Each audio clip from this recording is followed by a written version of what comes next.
a druid blaster, and a single class 2024 rules only druid at that. You don't have fireball. Are you sure you wouldn't rather play a wizard or sorcerer or light cleric? Heck no, I wouldn't, because this tree hugger that we're going to build today brings all that lovely support and utility that druids have in spades, in addition to a literal boatload of multi-target, stormy, blasty damage, and it is terrifying to behold. Welcome to D4.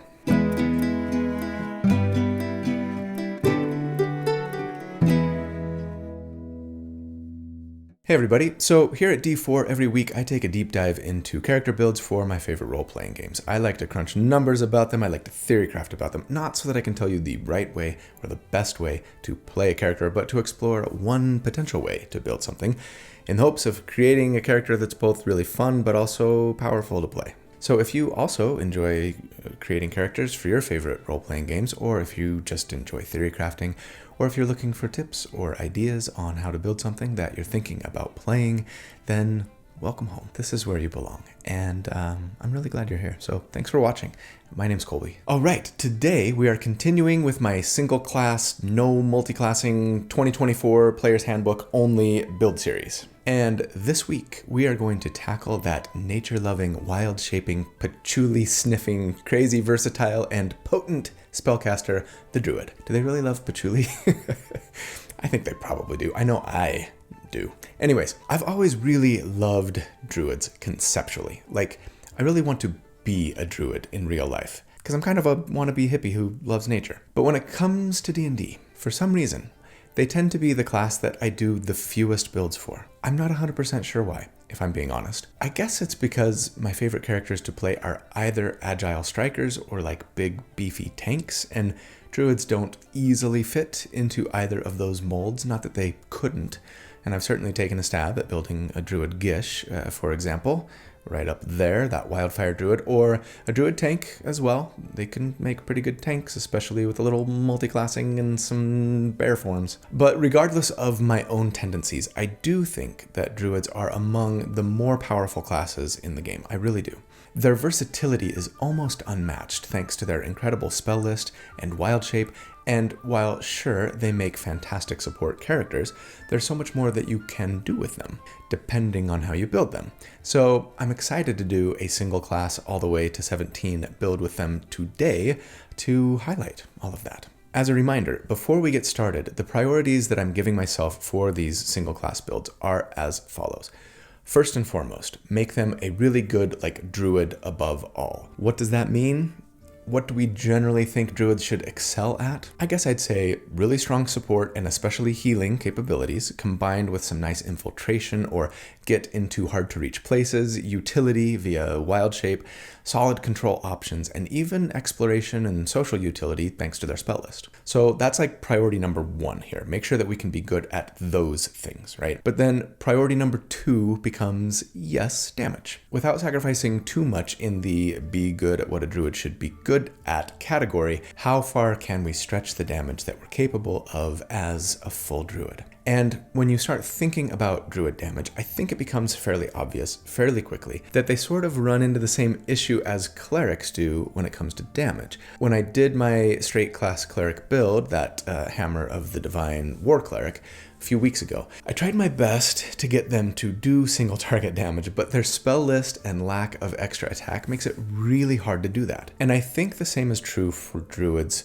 with one exception. Because yeah, even though they get the famed Conjure Minor Elementals spell now, which adds loads of damage to every attack, it's really hard to find ways to make lots of attacks as a druid if you're not multi-classing, right? The exception, of course, being the Moon Druid, but we're not going Moon Druid today for a couple of reasons. First, I already did actually a full single class Moon Druid build a few months ago, and yeah, they made good use of Conjure Minor Elementals, and you can watch that video right up here. But second, I don't really think that Moon Druids satisfy my stated first priority as well as other Druid subclasses. They're kind of their own beast, if if you will pardon the pun, compared to other druids, right? They are the tanky martial druid who's probably doing a lot less healing and controlling and otherwise supporting for their team, and is instead putting most of their time and energy and resources into being the best bear or rhinoceros they can be, right? Hitting stuff, soaking up damage, etc. Not that they can't also bring some support and utility, but I think other subclasses who don't focus as much on wild shape are going to do a better job of that generally. So we will leave that moon druid build alone today and focus on staying in humanoid form generally. Oh, and one final reminder, yes, since when I started this series a couple months ago now, the new Heroes of Faerun book wasn't out yet. I am limiting myself here to the Player's Handbook core rules only for options, okay? That way we can keep the comparisons more apples to apples and see how good the balance for the PHB classes really is. But don't worry, I'm doing builds for those new Faerun subclasses too, like the Bladesinger build that I did last week, right up here if you missed it. Okay, are you ready to get wild? Get it? I proudly present D&D Build number 236, the Druid Blaster, the Crashing Wave, the Mer Druid, Neptune's Wrath, the Mystic Mariner, Sweet Child O'Brien, the Furricane. There's no race like Gnome was really bringing it with this one. The Tide Lord, Sharknado, the Druid of the Deep, the Storm Shaman. Thanks as always to all of the fantastic suggestions from the Discord. I think this week I'm gonna go with the Eye of the Hurricane. It works really well, like conceptually and mechanically too, as you'll see. Anyways, huge thanks to my good friend Randall Hampton for the fantastic artwork that he put together for the build this week. He does this every week. He's so talented. If you'd be interested in checking out the other stuff that he has done, or potentially trying to commission him to create some art for your character or even your entire party, I will put links in the video description as always on how to do so. Okay, everybody, look, the holidays are upon us. And I have got the perfect gift idea that you can put on either your own wish list or that you can get for your loved ones. And best of all, it's actually the best possible sponsor that I could have for a video all about earth and nature loving druids. I'm talking, yes, about my favorite Austrian company ever, Holzkern. These guys make just the best jewelry and watches and even sunglasses. You have probably seen me show off stuff that I've gotten from them for myself, like this actually maple and leaf watch. That's probably the most druidy thing I own. I love it. But this year, for Christmas gifts, I decided to get each of my kids a gift from Holzkern, and I'm really excited to show you what I got them because each of their pieces are just so well crafted, and yeah, always incorporate like wood and stone and other natural materials that just really fits my vibe and style so well. So first up, for my youngest daughter, I got something. I love how like they can come in these kind of gift wrap pouches here. Makes it easier for me. I don't have to wrap this one.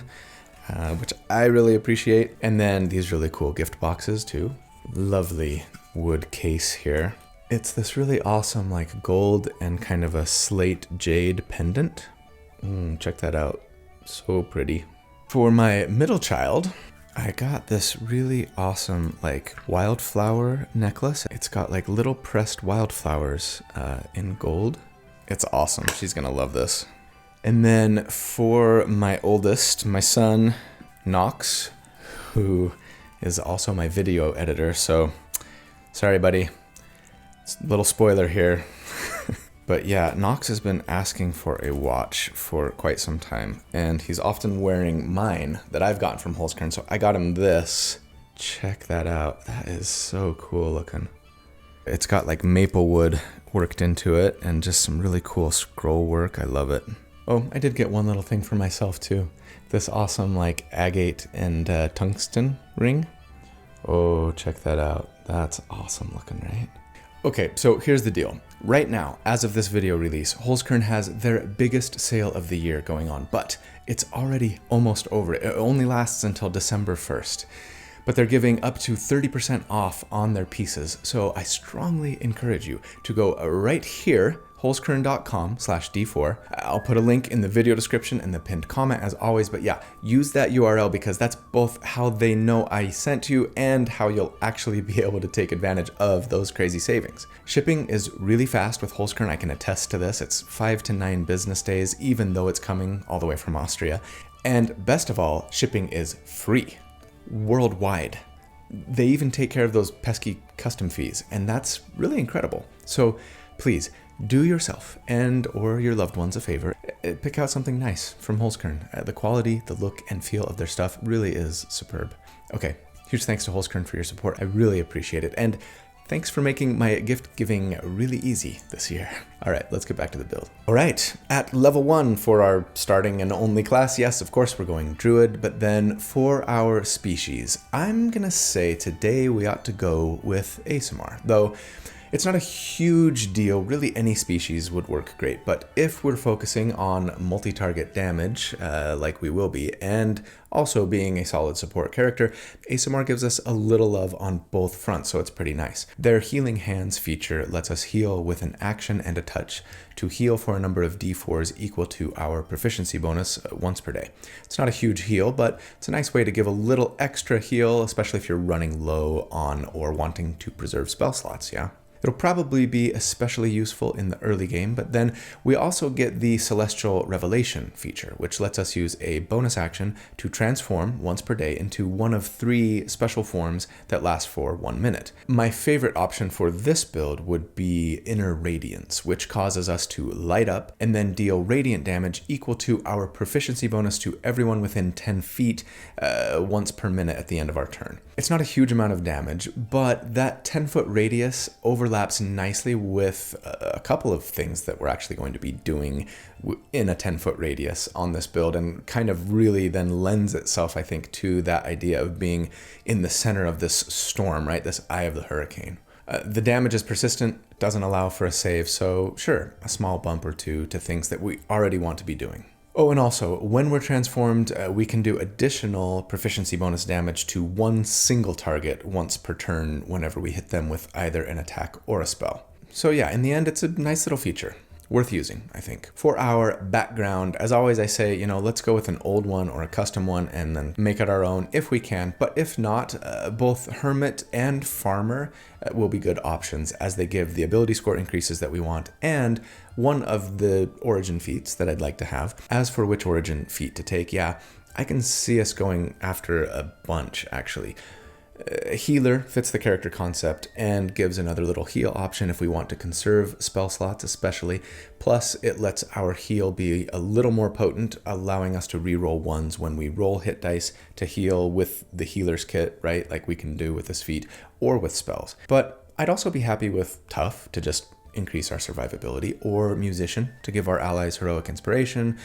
One last option to consider, Magic Initiate Cleric, actually. If we really wanted to primarily play this character as support and no one else in the party was stepping up to the Bless plate, right? Grabbing the Bless spell via this feat would be a really good idea. An extra d4 for multiple party members' attacks and saving throws just does wonders, so definitely consider it.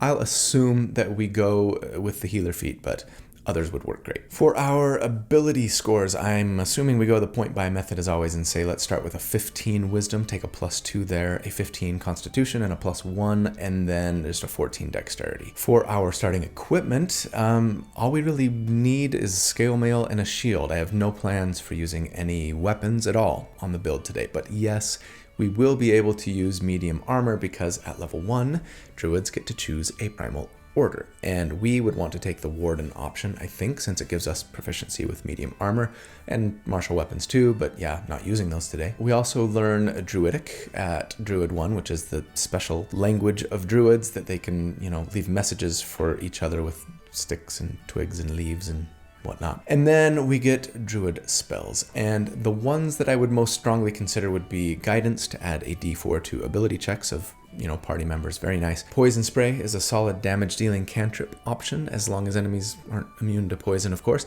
Thorn Whip is fun to both deal damage and pull enemies towards you. Can be great to line them up for an AoE that's coming later, or, get them away from a squishier ally. But then there's the support stuff, right? Cure Wounds, Healing Word, and Goodberry all have their place in a healer's repertoire, I think. Entangle is a solid area control spell to potentially restrain multiple enemies. Fairy Fire is a nice way to give advantage on attacks against potentially multiple enemies. Jump and Longstrider both give some nice movement utility buffs. So yeah, lots of great ones to choose from, most of which are going to make you a really great support character. You know who my favorite support characters are, though? My channel members and patrons. So let me give them a quick shout out, because you guys, it's through your support that I can do this. Like, D4 does not exist without you. So thank you so much for making this possible. If you're not a channel member or a patron, I would love it if you'd consider becoming one. There's a button down there that says join, or in the video description, you can find links to the Patreon. It'll tell you about all the perks that I give to my members and patrons, including access to the library of write-ups that I do for all of my builds to help you recreate them yourself a little more easily, quickly, access to the community Discord server, and access to the monthly live Q&A hangouts that we have. If you can't afford or don't feel interested in supporting the channel in this way, that's fine. I'm glad that you're here, watching, liking, subscribing. These are also great ways to support me, so thanks. Okay, at level 2. Druids get Wild Shape. This says that twice per day and recovering 1 use on a short rest, for now the number of uses increases with Druid level, we can use a bonus action to transform into a beast of 1/4 challenge rating or lower that doesn't have a fly speed. There are lots of rules around what stats we have, what we can and can't do while Wild Shape that I'm not going to go into here, since I'm not planning on using this in combat, and I'm actually planning on using Wild Shape for something else. But rest assured, it can be a fantastic bit of utility for us to, help us infiltrate, get into otherwise hard to reach places, or just create lots of shenanigans. It's a super versatile, super fun feature. We can also burn a use of Wild Shape for Wild Companion instead if we want, which would let us summon a familiar a la the Find Familiar spell. Some nice additional utility if we want to scout with our familiar instead of us, right, as a little spider or something. Or sure, have them take the help action in combat to give someone advantage on an attack, or even deliver a touch spell for us, like, say, Cure Wounds, if we can't or don't want to move over to our ally that needs the heal, right? Familiars are fantastic. But at level 3, we get our subclass, and we are going with, can you guess? Did all of the potential titles give it away? Probably. Yeah, Circle of the Sea. When I first saw the final version of this subclass in print, I'll admit I was a little disappointed with it. I think I liked the UA version of it better. Can't quite remember. That's what my brain tells me my disappointment was a result of. Regardless, the more I've thought about it and played with it, the more I really like it. And I think they're probably the best damage dealing druid option right now, especially if we want to do AoE and a little bit of extra single target damage. Land druid might have a slight edge for AoE thanks to the option for them to get fireball. They don't have a reliable weaponized bonus action. Stars druids do, and can make even better healers as well, potentially, right, with Chalice form, but their AoE options are more limited at tiers 1 and 2 of play especially. So I think the Circle of the Sea gives us like the best of both worlds here, and they get some nice utility and support options to boot. So let's dig in. Their main feature that we get right at level 3 is Wrath of the Sea, which says that as a bonus action, we can spend a use of our Wild Shape to throw out a 5-foot emanation of ocean spray that lasts for 10 minutes. When we manifest the emanation and on later turns as a bonus action, we can choose one creature in that emanation and force them to make a Constitution save or take cold damage equal to a number of d6s equal to our wisdom modifier, so 3d6 for now, and be pushed up to 15 feet away from us if they are large or smaller. Some nice damage. I really wish that they'd take half damage on a save. Eventually this is going to be 5d6 as a bonus action and a big push, and that's pretty great. It's not a huge range, but like I said earlier, being fairly close to our enemies will kind of be a thing on this build, right? It gets bigger in a little bit, so yeah, it's a good thing that we've got medium armor and a shield. We also get second level spells here, of course, and Sea Druids get a pretty solid list. Fog Cloud, Gust of Wind, Ray of Frost, Shatter, and Thunderwave. Some decent AoE options in there too with Shatter and Thunderwave, right? But beyond that, yeah, I'd take the usual suspects here. Aid to heal and increase the max HP of 3 party members. Augury can give some nice please guide me DM utility. Heat Metal is great against, your metal-wearing enemies. Hold Person to paralyze humanoids, lesser restoration, a little nasty condition cure-all. Pass Without Trace is amazing when your whole party needs stealth. And then yeah, Spike Growth is fun for damage and slowing, especially if your party is building around the cheese grater tactic, right? And Moonbeam is a worthwhile spell for persistent AoE damage, though the area of effect is pretty small and moving it requires an action. But yeah, the fact that it does damage just when it moves over an enemy now makes it so you could potentially just do the ants under a magnifying glass thing and move it over a bunch of enemies, burning them all a little bit when you do, right? So it's cool. At level 4, we get our first general feat, and I think we gotta go Warcaster. It bumps our wisdom to 18, it lets us cast a spell as an opportunity attack, which is nice for us since up until now our opportunity attacks would just have been like a really weak punch. But then above all, yes, gives us advantage on our concentration checks, and a lot of our damage is going to come from concentration spells. Sure, a lot of our support or control could come from concentration spells too, if we opted to focus on that instead. At level 5, we get Wild Resurgence, which lets us recover a use of our wild shape if we just spend a spell slot for it. Super nice, for those of us having long days with little rest. We can also cannibalize a use of wild shape for a first level spell slot, but only once per day. Yay for versatility.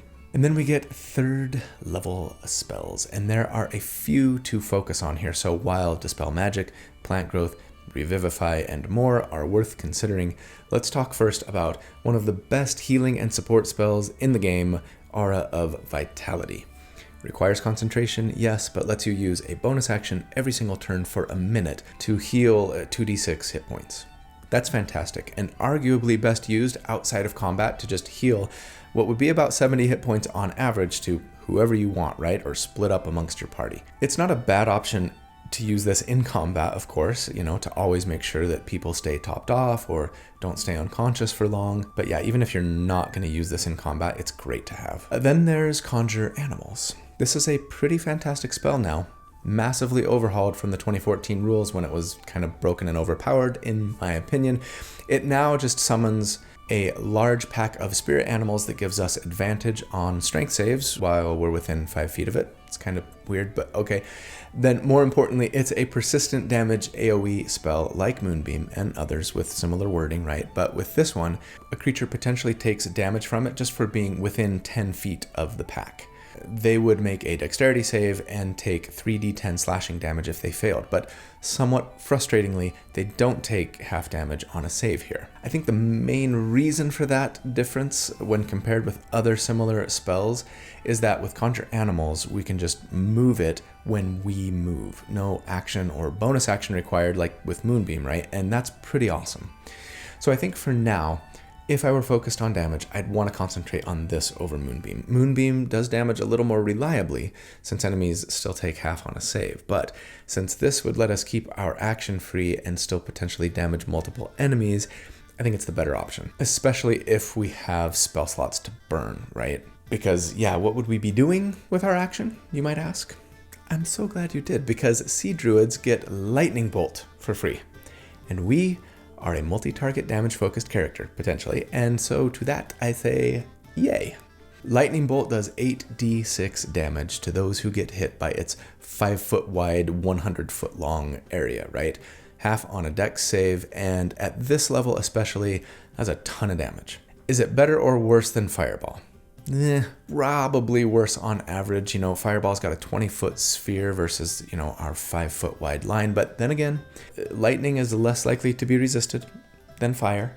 And depending on where everyone is standing, you might be more easily able to shoot the gap between allies and still hit multiple enemies more effectively with this than you would with Fireball. So it's pretty dang awesome. Moving on, at level 6, we get, as a Sea Druid, Aquatic Affinity, which Thankfully increases the emanation of our Wrath of the Sea out to 10 feet, so now we can use it on an enemy without worrying so much about taking an opportunity attack from them if the push against them fails and we want to move away, right? That's nice. And again, yeah, 10 feet is going to be like a theme for us here. We are murderous in the mid-range. We're just a roving hurricane running around the battlefield. Or at least we will be. Anyways, this ability also gives us a swim speed equal to our speed, which hopefully will be useful in your campaign once in a while. Okay, at level 6, it is time for our first damage report. So let's talk about what combat could potentially, ideally look like for us if we were trying to go all out for multi-target damage in combat. On round 1, we would use our bonus action to get our Celestial Revelation going from ASMR, right? And then cast Conjure Animals with our action, move, and thus move the conjured animals, right, to hit as many enemies as possible, doing a little extra damage from Celestial Revelation to the first enemy that we hit, or I guess the most important enemy that we hit, right? And then we would try to end our turn within 10 feet of as many enemies as possible so that they take damage from Inner Radiance.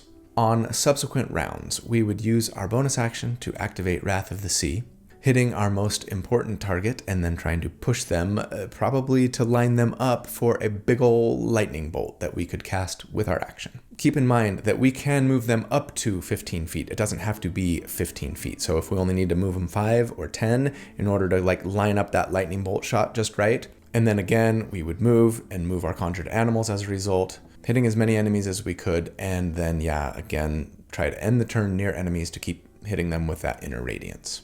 Don't forget to add a little extra damage from Celestial Revelation to one enemy that we hurt. Probably the same one that we're hitting with our Ocean Spray, right? Giving us just a little bit of extra damage against like a single more important target. So this is a lot of potential damage to potentially a lot of enemies, but how many enemies should we assume that we're reliably hitting with all of this?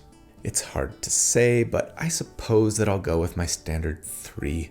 You're very likely to be able to get more than that with Conjure Animals, assuming there are more than that to do damage to, right? It could move 30 feet, and it doesn't have to be in a straight line or anything.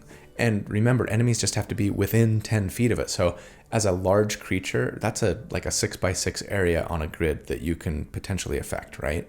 P.S. I'm not going to go into whether or not an enemy who moves on their turn near the pack, even if it's to move away, would potentially take damage. Again, I went over that in depth the last build I did that used Sea Druid, the Maelstromancer.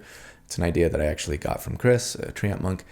That might work at your table. I'm just saying we're getting 3 enemies with that spell, and yeah, with Inner Radiance and even Lightning Bolt. That might be a generous assumption, but I kind of just have to pick a number. And again, getting more than that would be pretty easy with Conjure Animals, so that's just what I'm going to assume. You can lower the number if you want, in case you think it more likely that we hit fewer enemies. So yeah, that's what we would do on round 2 and 3, but on round 4, we would no longer have any 3rd level spell slots, right, for Lightning Bolt. So I would assume that we'd use like Shatter or Thunder Wave, which both would do 3d8 damage as a 2nd level spell. Everything else, though, would be the same. You might notice that all of the damage that we're doing here is saving throw based. And when it comes to saving throws, I just assume that enemies have a 50% chance to succeed on their save against whatever it is that we're doing. That might be like a little worse on Constitution saves and a little better on Dexterity or Wisdom saves, right? But just saying 50% makes things a lot cleaner and a lot easier. And so, under that assumption, averaged over a 4-round combat encounter against 3 enemies, the total potential damage we would do would be 78 damage per round on average. And that's a lot of damage for a level 6 character with the support capabilities that we've got especially. Compared to other multi-target damage builds that I've done to date, that's really good, beating out all of them for average damage at least, except the Master Blaster. That's what the thumbnail looks like. And yeah, beating out the other single class multi-target build that I've done so far, that Hammer of the Divine Cleric, right? meaning that we are beating out every single class build that I've done to date, at least for total damage, right? And that's a very important distinction, no doubt. Most of this damage is spread out among multiple enemies, with the exception of like the Wrath of the Sea damage and the teeny bit that we're doing from Celestial Revelation. So yeah, it's like 32 damage to one enemy and 23 damage to two others or something like that. And depending on the fight, you might rather have even the Master of Mercy monks 40 or so damage just to one enemy, right? If it meant the difference between taking an enemy out of the fight or letting them survive for just one more round, yeah? And let's also not forget that this assumes that we're blowing all of our most valuable spell slots in a single round of combat. That's great if we're only having 1 or 2 encounters per day, less so if we're having 3 or 4 or more. But as always, I'm totally fine with that. I kind of love the idea of just going ham in a really tough fight and then standing back and throwing cantrips and small heals, maybe even using your ASMR heal and even some healing kits if resources are getting low, right? In subsequent fights, peppering enemies with your Wrath of the Sea still and just letting other allies shine. It would keep combat fresh and interesting and keep your allies from getting annoyed with you from hogging the spotlight all the time, right? Or sure, maybe even when we're trying to maximize damage, we forgo Lightning Bolt and just use our 3rd level slots for Conjure Animals, but we can do that over 3 combat encounters in a day. Otherwise, peppering baddies with our bonus action, using our action to Healing Kit or ASMR Heal or Cure Wounds, or sure, maybe Shatter if the situation calls for it. I like all of these options, and I love being a character who has so many different ways to play. So let's see where we go from here. At level 7, druids get Elemental Fury, which lets us choose to either add our Wisdom modifier to the damage that we deal with any druid cantrip, or add a d8 of damage to a weapon or beast form attack. I'm going to say take the potent spellcasting option on this build for, damage to a cantrip, though it won't necessarily factor into my damage report numbers. We'd likely get some decent mileage out of it if we were trying to conserve spell slots especially. We also get 4th level spells here. And Sea Druids get Control Water and Ice Storm for free, both situationally useful. And while Blight and Divination and Dominate Beast and Freedom of Movement and Polymorph and Wall of Fire and more all have their uses, I think we need to focus on 2 specifically when talking about sustained damage especially. Conjure Minor Elementals and Conjure Woodland Beings. We are master conjurers. As most of you probably know by now, yes, Conjure Minor Elementals is the new, best-in-class spell for single target damage in D&D 5.5, generally speaking, right, as it adds 2d8 to every attack we make and scales by 1d8 more every level we upcast it. I've used it plenty, and I'm sure I'll continue to do so on builds in the future. Again, though, I just don't think it's the best option for this build. Moon Druids that can make lots of attacks on their turn, sure. Or even as a Stars Druid who could make a single attack with their action, whether via Poison Spray or like a Shillelagh bonk, right? And then make a bonus action Archer form attack, right? Or sure, we could go Polearm Master and Shillelagh a Quarterstaff, and then we'd get 2 attacks on our turn, right? 1 with our action, 1 with our bonus action. But in the end, without an easy way to get more than 2 attacks on our turn as a Druid, Conjure Minor Elementals is a little less potent, and I think we're just better off focusing on multi-target damage, generally. Druids do it so well, and especially now, thanks to the new 5.5 version of Conjure Woodland Beings. This is basically the Druid's version of the Cleric's Spirit Guardians, right? With a smaller area of effect, but that does slightly more damage. For those who don't know, we cast this spell with our action. It requires concentration. It lasts 10 minutes and then causes nature spirits to fly around us in a 10-foot emanation. There's that 10-foot radius again, and now we are truly the eye of the hurricane, right? And whenever we move the area of the spell over an enemy, or they enter it, or end their turn in it, we can deal 5d8 force damage to them, half on a wisdom save, but no more than once per turn. But yes, potentially multiple times per round if, say, we ran past them on our turn and then on their turn they moved up to us to attack, right? Or sure, if we ran past them, then readied our action and ran past them again later in the round with our reaction. I'm not going to assume we're doing that today. I'm probably done with the tactic, I think. I don't want to just do that with every build who has access to one of these kinds of spells. We can also disengage as a bonus action while the spell is active, which is pretty cool, though it would conflict with our Wrath of the Sea. So I'd say like only do that disengage thing if you really need to. Maybe you're surrounded by multiple enemies. The damage then scales by 1d8 for every level that we upcast it. It's awesome, and it's often an even better way to weaponize our movement than Conjure Animals would be, since it does more damage than Conjure Animals and does half damage on a save. Though it is a much smaller AoE, so there might be times when Conjure Animals still would be the better choice, maybe on a huge battlefield where enemies are spread out, right? Again, hooray for versatility. Okay, at level 8, we get another feat, and as much as I would just love to cap Wisdom at 20 here, I think I'd probably take another Wisdom half feat instead. I guess it would depend on how much you wanted to bolster your support capabilities. Fey Touched would raise our Wisdom to 19, but then teach us the Misty Step spell. That's always handy, maybe especially for those of us who might want to cover a big distance on the battlefield to hit more enemies with our 10-foot Emanation Hurricane, right? But then also lets us learn a first level enchantment or divination spell of our choice. So we could grab Bless now if we didn't with our origin feat, or if you don't want to concentrate on that, sure, Silvery Barbs, if you weren't restricted to the 2024 Player's Handbook content only, which I am, so I would never do such a thing. Must pacify the mob. But if you didn't want to go Fey Touched, Chef is a fun way to bring some extra healing and temporary hit points to your team. Inspiring Leader is probably better for temporary hit points. So yeah, just lots of nice support half feats here that I think I'd love to have on this character. Alternatively, Resilient Constitution would be wonderful too, giving us proficiency in Constitution saves and thus concentration checks, right? Combined with our 16 Constitution and Warcaster, this would make our concentration checks really rock solid. Go ahead and pick what you think best. At level 9, we get 5th level spells.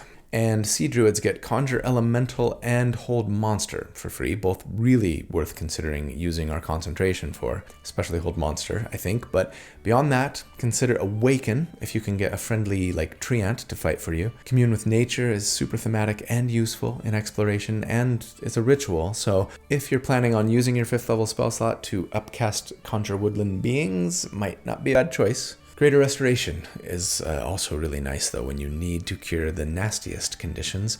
Mass Cure Wounds is great when multiple party members are on the brink of death. Wall of Stone is not quite as good as Wall of Force, but still nice control. But let's make sure that we mention Cone of Cold here as well. It's available to all druids, and it outdamages even Lightning Bolt and Fireball for AoE, if only just. You cast it in a 60-foot cone though, which is huge, and usually better for getting multiple enemies than Lightning Bolt would be, dealing 8d8 cold damage on a successful Constitution save, and that's maybe a strike against it, right, depending on what you're fighting. But yeah, still half damage on a save. I'm gonna actually say, let's think about grabbing this a little later. Right now, I'd probably want that 5th level spell slot for other stuff, for, upcast Conjure Minor Elementals. But maybe later, if we have the spell slots to burn and we're going all out, sure, Cone of Cold, worth considering. But at level 9, it's time for our next damage report. Since last check, we've changed things up a bit.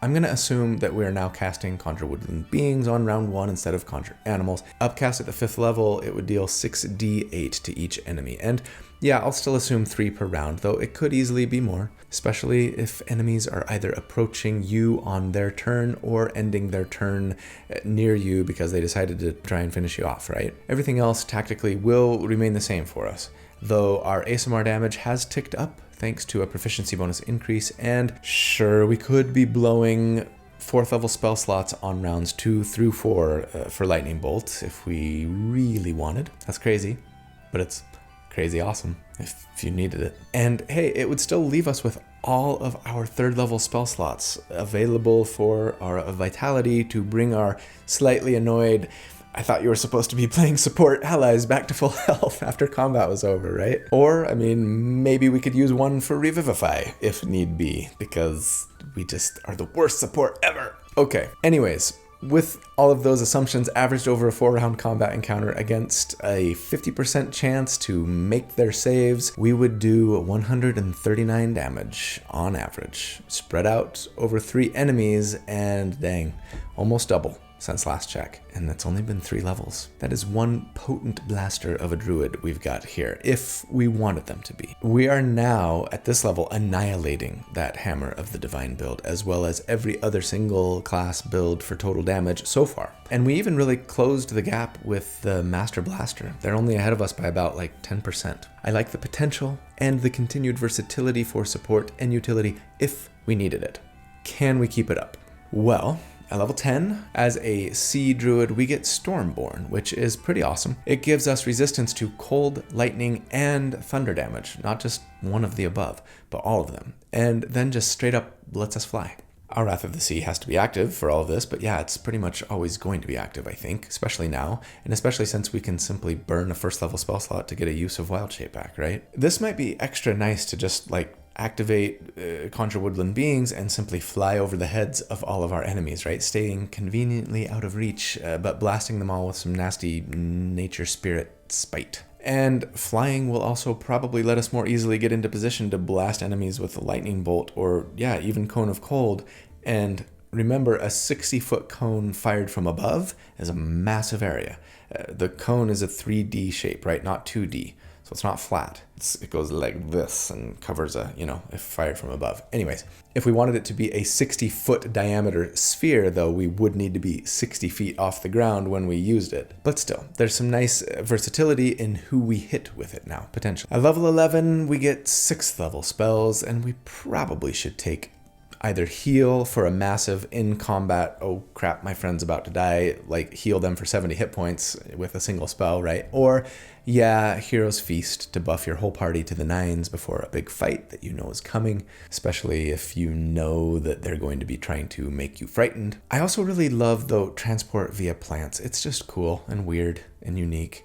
You just enter a tree on one side of the world and exit any other tree that you've seen before, somewhere else in the world. You and all your friends. Pretty awesome if you need to get somewhere really far away in a hurry. At level 12, we get another feat, and I would either take one of the feats I mentioned last time to top off our wisdom, or maybe, just maybe, Elemental Adept?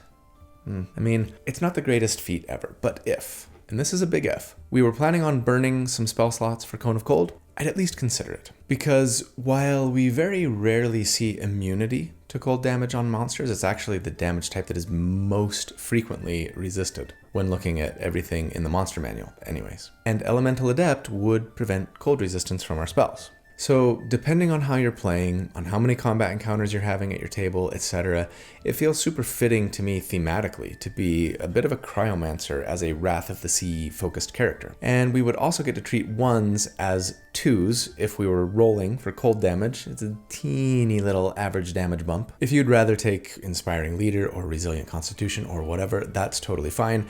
I'm going to assume that we're going this route. It's going to bump our wisdom to 20, just in the name of damage overall. Okay, at level 13, we get 7th level spells, and Regenerate is great for support. It's a minute to cast it, so you'd need to get it going before combat started, but it doesn't require concentration, and it lasts for an hour, healing like a bunch initially, and then just one more every single turn on the ally that you cast it on, even regrowing severed limbs, meaning an ally who isn't just killed outright from massive damage is almost guaranteed to stay alive through a tough fight, and that's great. But Reverse Gravity is my favorite 7th level spell to just turn the world upside down in a huge area and thus control and do damage to loads of baddies and just, get a good laugh at all of your enemies that are stuck on the ceiling. But of course, we are going to be concentrating on Conjure Woodland Beings during our next damage report, right? Right? Well, maybe not, but that's what I will assume, and that's happening right now. Since last check, we've gained the ability to potentially do 8d8 per round per enemy with Conjure Woodland Beings upcast at 7th level. We've seen a small increase to our ASMR damage, as always, a bump to Wrath of the Sea, too, since we finally capped our wisdom, and sure, let's pretend we're using our 6th and 5th level spell slots for Cone of Cold now, just for fun. Under those assumptions, averaged over 4 rounds against 3 enemies that had a 50% chance to make their saving throws against us, we would do 175 damage per round. Whew. Isn't it nice to be a caster where you can just know that your damage is going to scale as you level no matter what? Well, okay, fine. As long as you've got the spell slots. And I know there's no guarantee of that, depending on your table, depending on your adventuring day, but compared to other AoE builds that I've done to date, that is near the top still, but it has slipped a couple of spots, most notably falling below now the Hammer of the Divine build, even. Why is that, you may ask? Instacast Hallow via Divine Intervention for clerics. Yeah, vulnerability doing some work there. But I still love where we're at on this build with all of its capacity for support and utility combined with huge bursty blasting. So fun. Let's see how it looks in the endgame. At level 14, we get our Sea Druid capstone, right? Oceanic Gift, which is pretty awesome.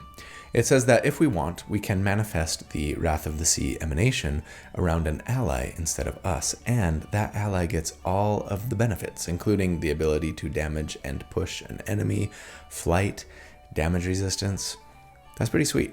Best of all, if we have the wild shape uses to burn, and we've got 3 per long rest now, so soon it would be 4, we can burn 2 uses of it and put it around both of us.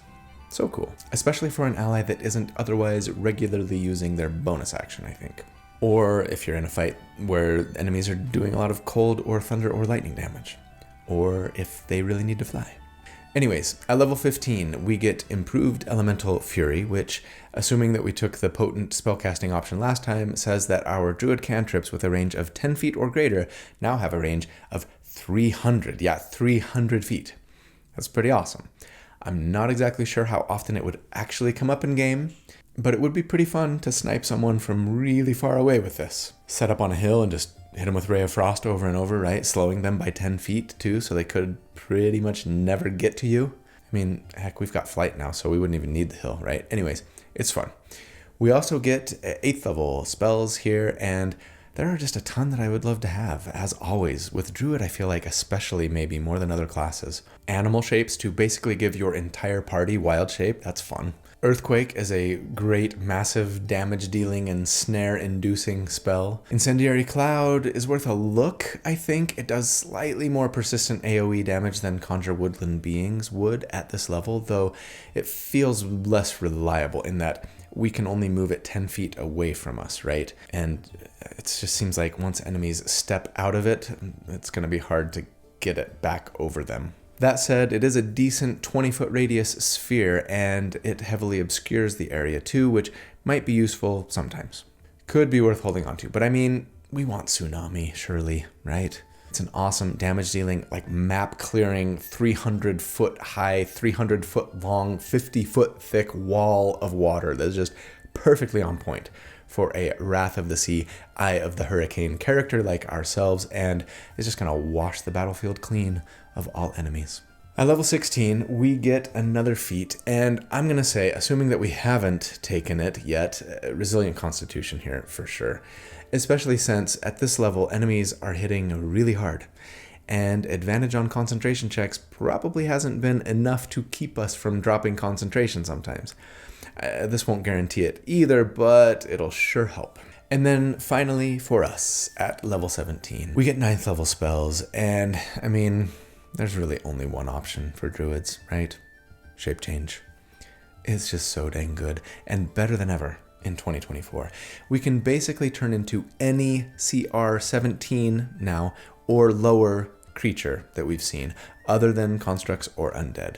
We get their hit points in temporary hit points, and now there's no prohibition against spellcasting or, even legendary actions if the creature has them, even lair actions if we happen to be in their lair. Holy cow, that's so good, and I love the idea of fighting an adult red dragon in their lair and turning into an adult red dragon in their lair.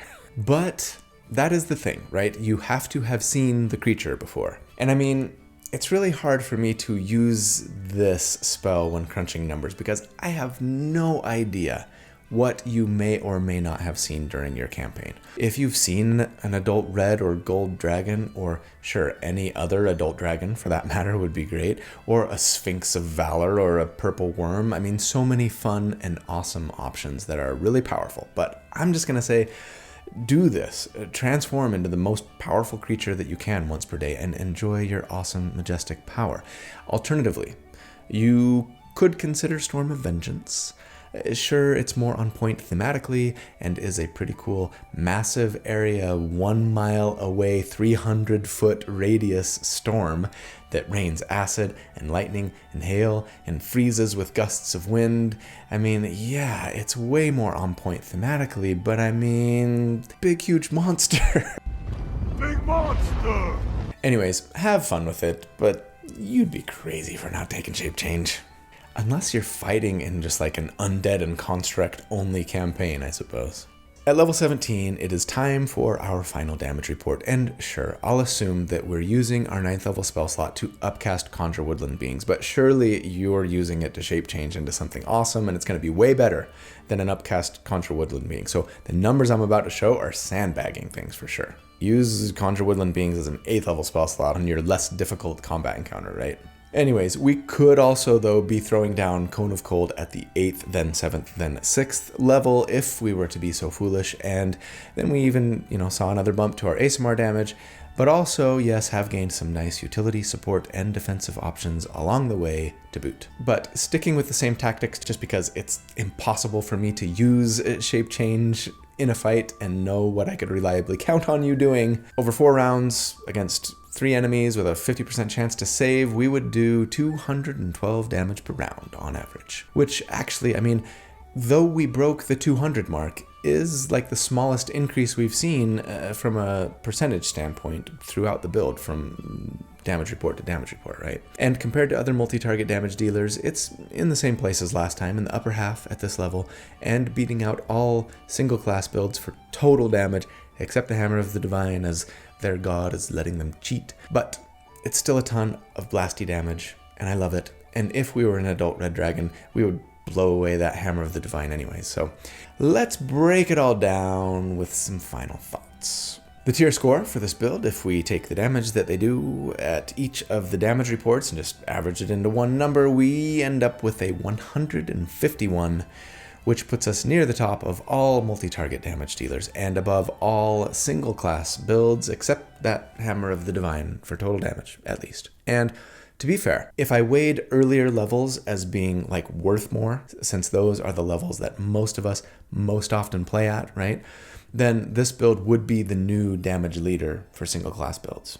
Especially if I could make a really powerful assumption on what we were shape changing into at level 17. And we're a druid. But yes, of course, 2 big honkin' asterisks going on here. 1, this only works at these levels for a single combat encounter per day. And 2, this is damage spread across multiple enemies, which is often, not always, but often less tactically sound than focusing damage onto a single target, right? So let's address each of those big honkin' asterisks. Okay, as for only being able to do this much damage once per day, right? Absolutely. And you very well might not want to be blowing all of your best spell slots on damage in a single combat encounter, right? But I guess that's the good news. Like I've been saying, you could very easily scale things down a bit. Maybe use slightly lower spell slots for the damage, maybe throw out some heals, or cantrips, or healing kits, or ASMR heal once in a while, and still see very respectable AoE damage, while playing some damage control support and even saving your biggest spell slot or 2 for an emergency heal if need be. And even if we were blowing our best stuff on damage in one fight, at every level, but especially once we hit level 7 and beyond, we've still got plenty of resources to let us be a decent backline, like support control character who can keep allies on their feet and be curing conditions, etc. I love all the different ways we could be playing this character, even if we had 3 or 4 or more combat encounters on the regular at our table. As for the multi-target versus single target stuff, while it's true that you'd often prefer to focus down a single enemy, here's a dirty bit of business. On average, this character is doing as much damage to a single enemy as both the Master of Mercy Monk single class build and that Fey Blade single class Ranger build. A little bit more, actually, if we account for our Wrath of the Sea and a little bit of extra damage to one target from our ASMR transformation. Yikes. Now, sure, that's only once per day, and the monk and ranger weren't burning through quite as many once per day resources. The ranger kind of was, especially at later levels, but they were a little bit more sustainable, right? And so, yeah, this feels kind of awesome for our Eye of the Hurricane, but kind of terrible for monks and rangers, right? Because while sure, they had some support and defensive and utility and even control potential, it doesn't come near the utility and control and support potential that a full druid can bring to the table. So no big surprises, full casters in D&D are awesome. And druids are among the awesomest. I would love to give this stormy tempest of a blaster a whirl, as I'm sure it would be so fun and so diverse and powerful in game to just be a roving hurricane on the battlefield, devastating your enemies, and even potentially buffing and healing your allies while you're at it. But that's the build for the week. I hope you enjoyed it. I hope you know that I love you. Thank you so much for all that you do for me and for this channel. It means everything to me. I hope that you'll have a fantastic day and a really great week, and if you don't, I hope you'll hang in there. Please don't give up. You can do this. I know you can. I hope that you'll do good and be kind, and that I see you again really soon. But until then, take care. Bye.